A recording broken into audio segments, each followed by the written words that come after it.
سلیم حضرت ته بلنه ده چې راشي او خپل کلام وړاندې کړي. سلیم حضرت چې هر ځای سټیج ته راشي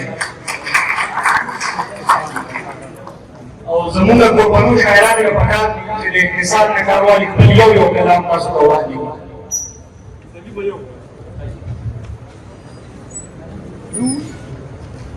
د ملګرو فرمایش باندې دا نظم ووایم، بخښنه غواړم هغه کول. څوک وایي مونځ روغه تیار کړه، څوک امین وایي پجار کړه، څوک وایي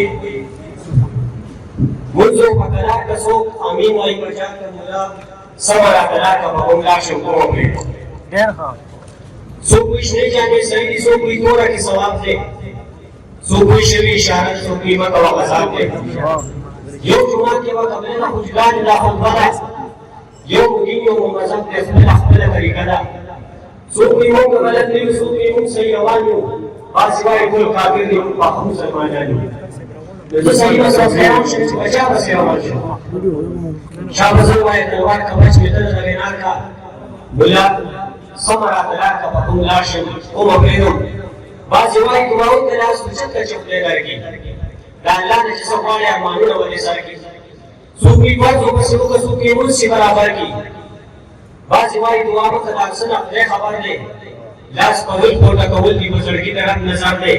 څوک وایي وغواړه جومات کې، څوک وایي ګوره زیارتونه، څوک وایي پیر مولي ته ورشه، څوک وایي رب کوي کارونه.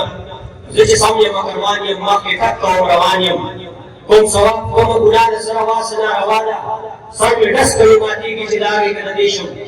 زر مې پوهه که صاحبه که زه به لیونی شم، سر نه کوز مې دغه بار که لږ دا زړه مې په قرار که، مولا سمه راته لار که په کوم لاړ شم کومه پرېږدم. والسلام.